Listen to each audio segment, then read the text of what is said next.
Sebuah pipa organa menghasilkan frekuensi 440 Hz di dalam uap air. Bila pipa organa diisi dengan gas hidrogen pada temperatur yang sama, berapa frekuensi yang dihasilkan jika Mr uap air 18 dan Mr gas hidrogen adalah 2? Nah, di sini kita perhatikan bahwa cepat lambat bunyi itu tergantung pada medium di mana bunyi itu berada ya. Untuk rumusnya yaitu V kecepatannya sama dengan akar gamma R dikali T dibagi dengan MR atau M besar boleh. Atau di sini kita tulis MR. Di sini gamma ini yaitu konstanta Laplace.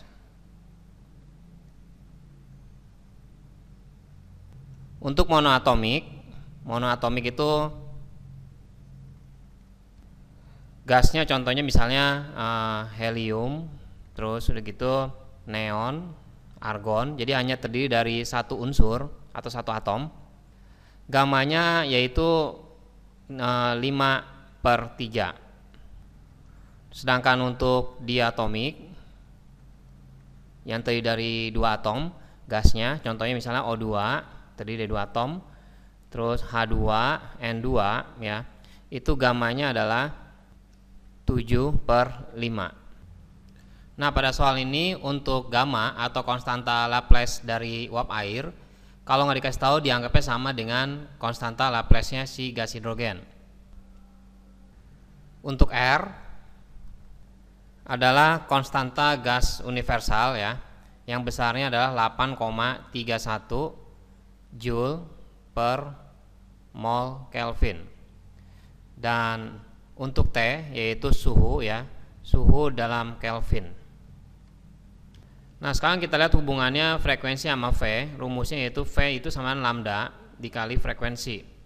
Jadi V di sini itu nilainya sebanding dengan frekuensi. Sehingga kita bisa membuat perbandingan frekuensi dari uap air yaitu H2O dibandingkan dengan frekuensi gas hidrogen itu sama dengan sebanding dengan V-nya kecepatannya. Nah, di mana kecepatannya ini yaitu di sini gamma, R dan T-nya itu sama ya.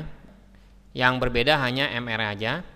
Jadi kita bisa membandingkan dari akar seper dari MR dari H2O kita bandingkan dengan seper dari MR-nya gas H2.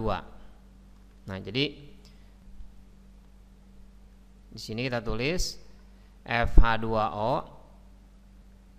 kita bandingkan dengan frekuensinya H2 itu sama dengan akar. Ini bentuk ini bisa kita balik menjadi MR-nya H2 dibanding dengan MR-nya H2O. Nah, kalau kita lihat di sini frekuensi dalam air yaitu 400 Hz ya, frekuensi dalam uap air. Jadi ini kita masukkan 400 dibagi dengan frekuensinya H2 itu sama dengan akar dari MRH2 yaitu 2 dan MRH2 yaitu 18. Jadi 400 dibagi dengan frekuensinya hidrogen itu sama dengan, ini kalau kita sederhanakan menjadi 1/9. Jadi kalau diakarkan menjadi 1/3. Di sini frekuensi H2 kita ganti yang 440 karena di soalnya di sini adalah 440 bukan 400. Nah, selanjutnya kita tinggal mengalihkan silang ya. Jadi frekuensi dari hidrogennya itu sama dengan 3 dikali 440. Kita kalikan sini. Jadi sama dengan 1320 Hz.